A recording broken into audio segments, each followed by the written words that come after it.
해외에서 일본에 오신 여러분, 평소에 자동차를 운전하고 계신가요? 운전 중에 아찔했던 적이 있거나 일본의 교통법규가 잘 이해되지 않아 불안함을 느낀 적은 없으신가요?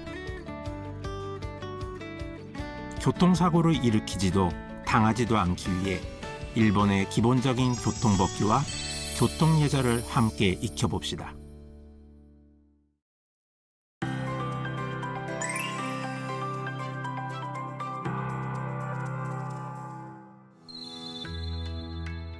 먼저 일본에서 운전하려면 운전면허증이 반드시 필요합니다. 일본 운전면허증 외에도 제네바 협약에서 정한 양식에 부합하고 고난 있는 발급기관이 발급한 국제 운전면허증을 소지하고 있다면 운전이 가능합니다. 다만 국제 운전면허증으로 운전할 수 있는 기간은 입국 후 1년 또는 국제 운전면허증의 유효기간 중에 더 짧은 기간으로 제한되므로 유의하시기 바랍니다. 또한 여기 보이는 국가 및 지역의 운전면허증을 소지한 경우에는 공식 기관에서 발행한 일본어 번역문을 함께 지참하면 입국 후 1년 또는 면허증 유효기간 중 더 짧은 기간 동안 운전할 수 있습니다. 물론 해당 번역문은 공식 기관 등에서 발급된 것에 한해 유효합니다. Let's drive! 먼저 기본적인 교통법규를 차근차근 살펴보겠습니다. 일본에서는 자동차가 왼쪽으로 주행합니다. 여러분의 나라는 우측 통행인가요? 아니면 좌측 통행인가요? 우리나라는 우측 통행이에요. 우리도요. 우리나라도 오른쪽으로 주행하는 국가에서 오신 분들은 처음에는 감각을 잡기 어려울 수 있습니다. 사실 우회전할 때 실수로 오른쪽 차로로 들어갈 뻔한 적이 위험했네요. 좌측 통행에 익숙해질 때까지 항상 신중하게 운전합시다. 그리고 운전하기 전에 절대 해서는 안 되는 것. 그것은 바로 음주입니다. 조금이라도 술을 마셨다면 절대로 운전해서는 안 됩니다. 와, 위험하네. 술을 마시면 판단력과 시야가 둔해지고 이는 교통사고의 원인이 됩니다. 일본에서는 음주운전에 대한 매우 엄격한 처벌이 적용됩니다. 만취운전의 경우 5년 이하의 구금형 또는 100만 엔 이하의 벌금, 음주 상태 운전의 경우 3년 이하의 구금형 또는 50만 엔 이하의 벌금이 부과됩니다. 게다가 처벌을 받는 것은 운전자만이 아닙니다. 운전자가 술을 마신 사실을 알면서도 운전을 부탁하거나 함께 차량에 탄 사람, 술을 마신 사람이 운전할 것을 알면서도 차를 빌려준 사람, 운전할 것을 알면서 술을 마시게 한 사람도 모두 처벌 대상이 됩니다. 어쨌든 조금이라도 술을 마셨다면 절대 운전하지 마세요. 운전할 거라면 술을 마시지 마세요.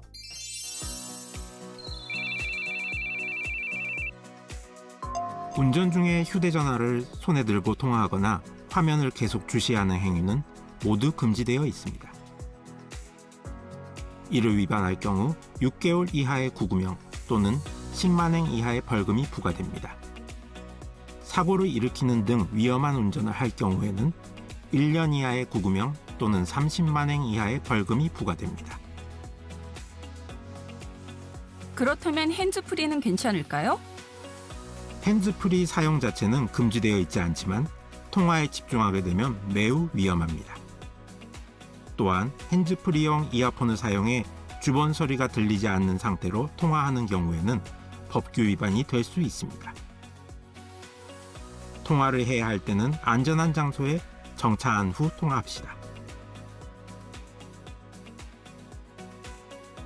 또한 내비게이션 역시 운전 중 조작하거나 화면을 계속 보는 것은 금지되어 있습니다.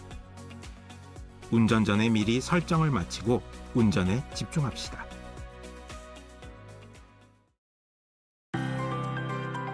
자, 이제부터는 외국과 일본의 교통법규 및 교통예절의 차이에 대해 살펴보겠습니다. 일본의 교통법규 중 어떤 점이 가장 헷갈렸나요? 아무래도 교통표지판이겠죠. 예를 들어 저 빨간 삼각형 표지판은 무슨 의미일까요? 이 표지판은 정지, 즉 일시정지 표지입니다. 일본에서는 거꾸로 된 삼각형인데 많은 나라에선 팔각형이죠. 맞아요. 우리나라도 팔각형이에요. 우리나라도 그래요. 그래서 처음엔 잘 몰랐어요. 스탑이라고 적힌 표지판도 있지만 아직은 많지 않습니다. 의미를 모른 채 일시정지를 하지 않으면 좌우에서 달려오는 차량이나 보행자와 충돌하는 사고로 이어질 수 있습니다. 표지판의 모양과 의미를 꼭 기억해 두세요. 파란 바탕에 버스 그림이 있는 표지판은 무슨 뜻일까요? 이 표지판은 전용 도로입니다. 노선버스 등 특정 차량 외에는 통행할 수 없습니다. 이 표지판은 우선도로입니다. 일반 차량도 통행할 수 있지만 뒤에서 노선버스 등이 접근하면 우선 차로에서 벗어나야 합니다. 이 밖에도 일본에만 있는 독특한 표지판이 있으니 반드시 익혀두시기 바랍니다. 이것은 일반 통행 표지판입니다. 이 도로에서는 화살표 방향으로만 주행할 수 있습니다. 그리고 차량 진입 금지 표지판입니다. 이 표지판이 있는 도로에는 들어갈 수 없습니다. 일반 통행 도로의 출구 쪽에 설치되어 있는 경우가 많기 때문에 잘못 진입하면 정면 충돌 사고가 발생할 수도 있습니다. 이 표지판은 횡단보도가 있음을 나타냅니다. 또한 신호등이 설치되지 않은 횡단보도 앞에는 도로에 다이아몬드 표시가 그려져 있습니다. 이 표시를 보면 보행자가 건너고 있지 않은지 반드시 주의하세요. 도로에서는 보행자가 최우선입니다. 신호등이 없는 횡단보도 앞에서는 속도를 줄이고 보행자가 모두 건널 때까지 반드시 기다려야 합니다. 교차로에 있는 횡단보도에서도 횡단하는 보행자가 없는지 항상 주의합시다. 운전하다가 교통법규를 몰라 아찔했던 적이 있나요? 빨간 신호등이 떼었어요. 회전하려다 직진 차량과 부딪힐 뻔했어요. 빨간 신호에서도 좌회전이나 우회전이 허용되는 국가나 지역도 있습니다. 하지만 일본에서는 빨간 신호에서는 반드시 정지해야 합니다. 직진은 물론 우회전과 좌회전도 모두 금지되어 있습니다. 단 빨간 신호라도 아래에 초록색 화살표가 표시되어 있을 때는 해당 방향으로 진행할 수 있습니다. 초록 신호로 바뀐 뒤 우회전을 하려다가도 위험했던 적이 있었어요. 초록 신호에서 우회전할 때 맞은편 차로에서 차량이 다가오고 있다면 우회전해서는 안 됩니다. 맞은편 차로에 직진 차량이 우선입니다.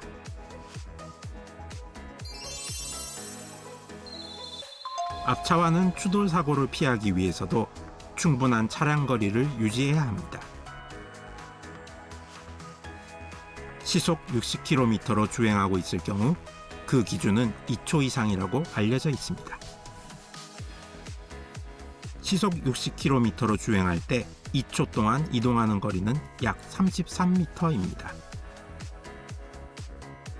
앞차가 지나간 지점을 기준으로 2초 이상 지난 후에 내 차가 그 지점을 통과하도록 하면 적절한 차간 거리를 유지할 수 있습니다. 괜찮으세요? 만약 교통사고가 발생했다면 즉시 차량을 정지시키고 안전한 장소로 이동시키세요. 부상자가 있을 경우에는 구급차 119번에 신고하고 오퍼레이터의 지시에 따라 지혈 등 가능한 범위 내의 응급 조치를 취하세요. 부상자의 유무와 관계없이 경찰 110번에 반드시 신고해야 합니다. 경찰이 도착할 때까지 현장을 떠나서는 안 됩니다.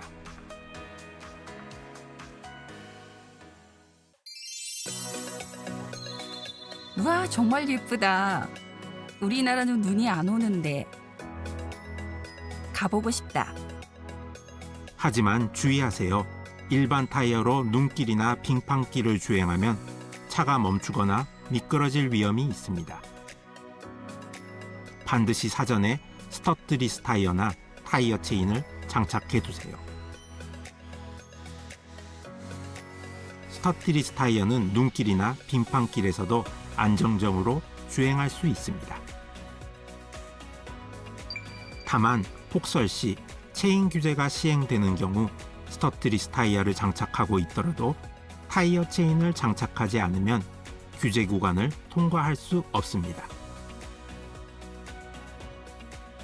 폭설이 예상될 경우에는 미리 체인을 준비해 바로 장착할 수 있도록 출발 전에 장착 연습을 해두세요.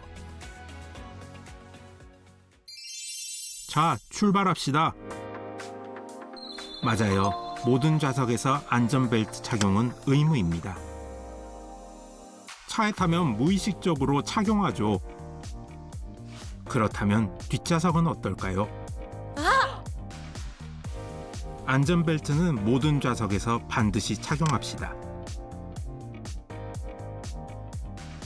또한 만 6세 미만의 유아에게는 어린이용 카시트 사용이 의무입니다. 아울러 만 6세 이상의 어린이라도 체구가 작은 경우 등에는 어린이용 카시트를 사용하는 것이 바람직합니다.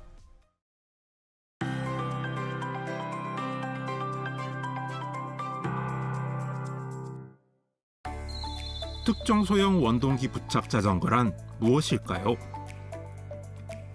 특정 소형 원동기 부착 자전거는 시속 20km를 초과해 주행할 수 없으며 차체 크기나 출력 등이 정해진 기준 이하의 이동수단입니다. 운전하기 위해 면허는 필요하지 않지만 만 16세 미만은 운전이 금지되어 있습니다. 면허가 필요한 원동기 부착 오토바이보다 좀 더 부담 없이 탈 수 있는 것이군요.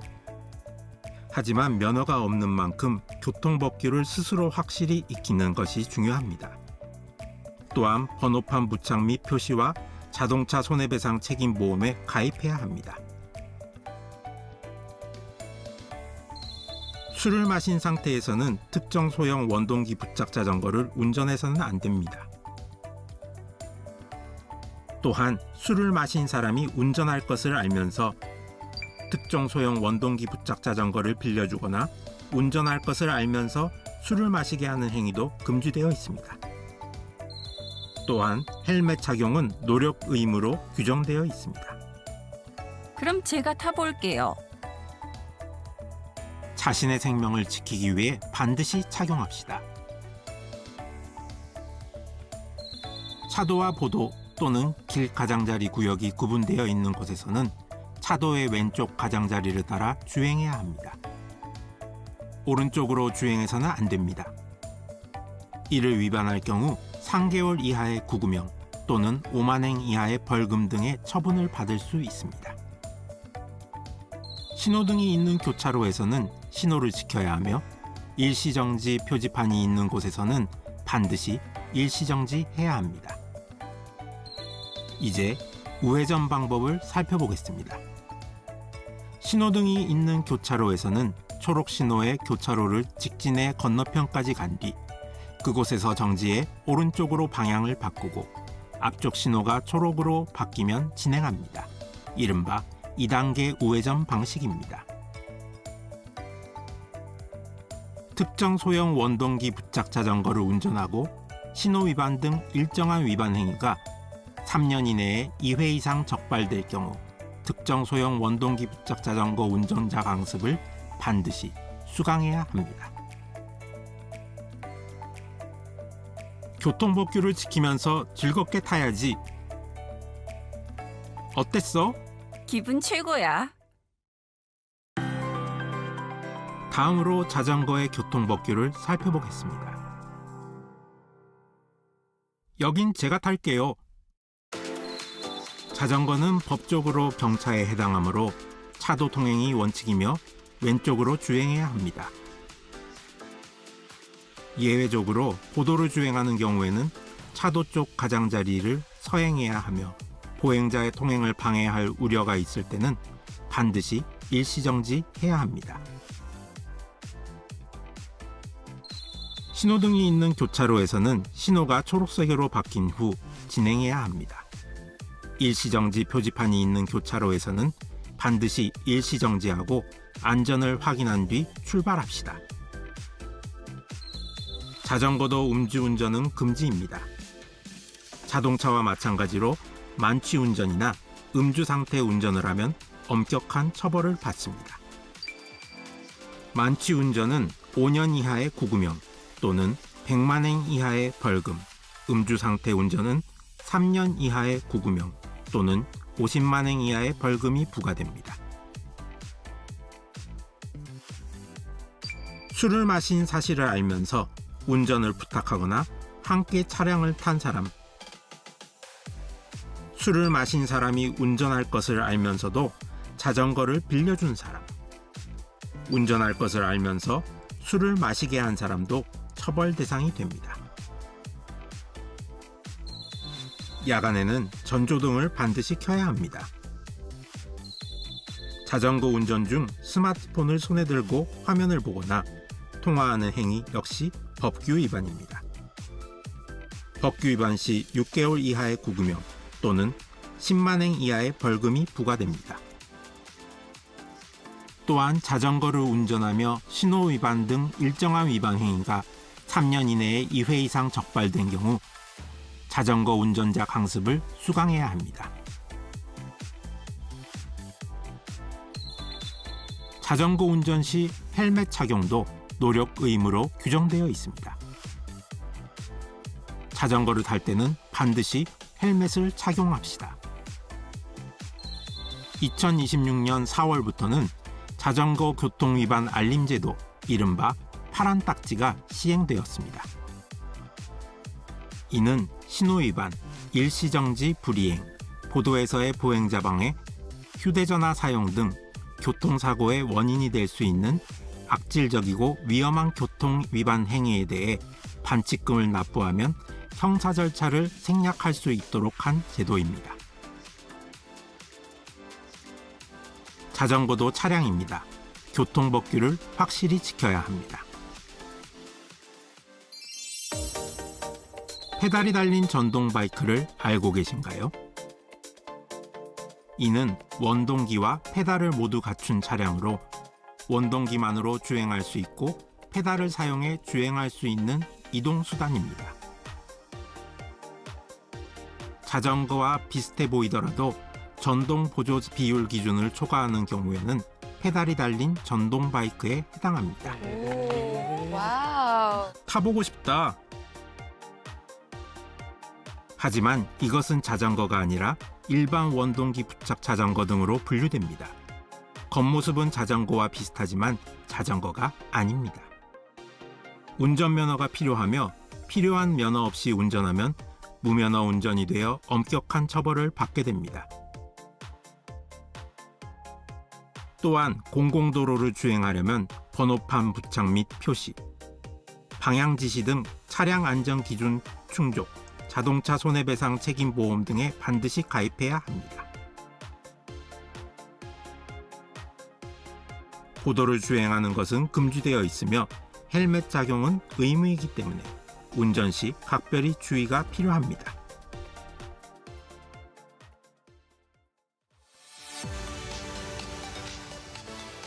여러분의 일본에서 매진하고 있는 일과 학업, 그리고 소중한 일상은 단 한 번의 교통사고로 모두 무너질 수도 있습니다. 중요한 교통법규를 확실히 익혀 이곳 일본에서 사고를 일으키지 않고 사고를 당하지 않도록 노력합시다.